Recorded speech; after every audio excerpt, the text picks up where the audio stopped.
係胡博士你好，咁我首先自我介紹一下啦。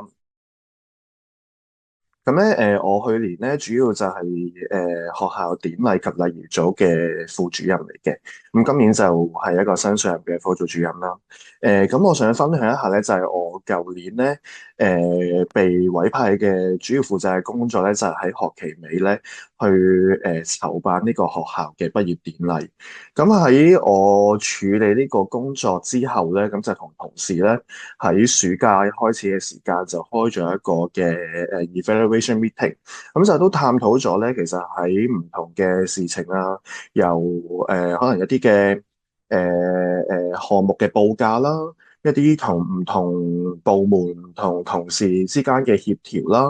嘅一啲嘅檢討嘅。咁當中咧，另外有一樣嘢幾深刻嘅咧，就係舊年咧有一位新加入嘅同事咧，佢同時都係加入咗我呢個嘅典禮及禮儀組啦。咁所以咧，當佢要去上手去做呢啲牽涉咁多同同事去協調啊、溝通嘅工作嘅時候咧，其實對於佢嚟講係有少少困難嘅。咁喺事情當中咧，就雖然咧就冇乜特別話有任何嘅事項同埋一啲嘅項目咧係出現咗好大嘅問題啊。咁但係咧作為一個活動嘅負責人同埋一個組嘅領導咧。咁我都同呢位新同事咧有少少一啲專業嘅交流啦。咁首先講一講咧呢位同事嗰個嘅性格同埋背景咧，佢就唔係太過善於以言辭咧同其他同事去溝通嘅。咁但係始終佢舊年係一位新加入嘅同事啦，咁我哋就未係太過了解佢嘅性格特質。咁所以咧喺安排喺去年7月尾啊，即係學期頭咧，去安排工作分配嘅時候咧，我當時嘅組主任咧就安排咗呢位新同事就跟我一齊去做呢個嘅畢業禮啦。咁喺過程當中咧，我就安排咗佢咧處理一啲比較 logistic 相關嘅事務嘅，例如係一啲佈置嘅報價啦、買嘢報價啦、安排活動當天唔同 parties 嘅工作啦。咁喺過程當中咧，好多其他科組啊、其他 party 嘅同事都同我反映，就係話咧呢位同事咧，佢表達佢嘅意思嘅時候咧，都略混亂啊。咁令到咧喺個溝通上面咧，又出現咗比較多嘅誤會啦。咁就係啦，就令到咧喺個事件嘅進度當中咧，就係有所延誤嘅。咁喺活動之後咧，我都同呢位同事咧就個別咧去傾談過啦。咁其實咧佢都即係有反映俾我聽咧，就係咧佢一嚟都了解自己嘅性格特質咧，可能就唔係太過善於同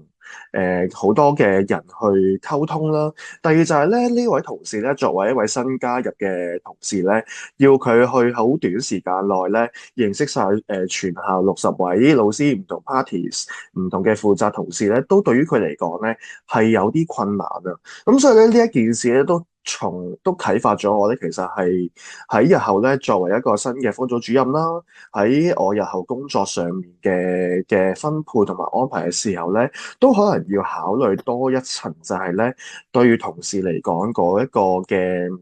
佢嘅性格特質啦，同埋佢嘅處境咧，對於佢去擔任，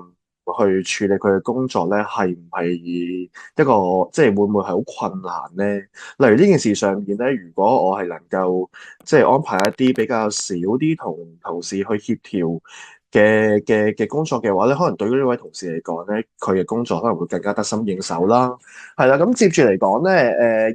咁喺今年咧，呢位同事咧都仍然咧係繼續咧喺我呢個嘅典禮及禮儀組去工作嘅。咁今年咧，我就安排咗佢咧處理一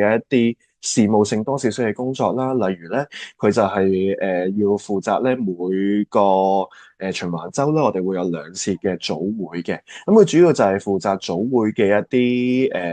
啲嘅 logistic 嘅工作啦，例如佢編排一啲嘅唔同班別嘅座位表啊，處理一啲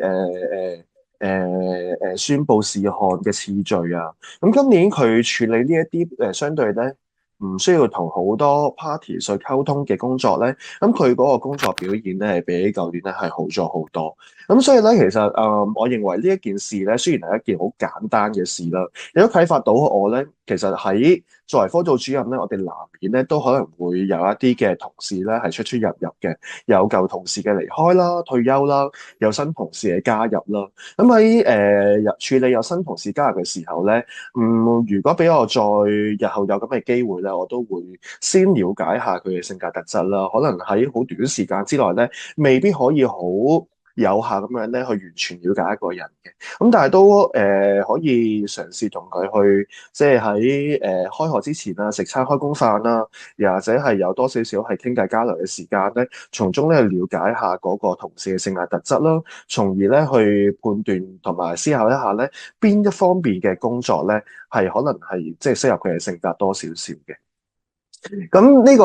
我諗咧呢一件事咧，即係我都會同我其他作為中層嘅同事咧，係可能會分享下我呢件事嘅心得啦。因為即係始終喺學校嘅 setting 裏面咧，一位同事、一位老師咧，都唔單止只係負責一個嘅行政工作啦，好多時候都要負責多項嘅行政工作，甚至乎係橫跨咗唔同嘅功能組別嘅。咁所以我諗呢一個心得咧，我諗都同一啲可能同我差唔多處境啦，係新晉升嘅科組主任咧，都可以去同佢哋去即係分享一下我嘅心得啦。係啦，咁我嘅分享就大致嚟到呢度啦，唔該。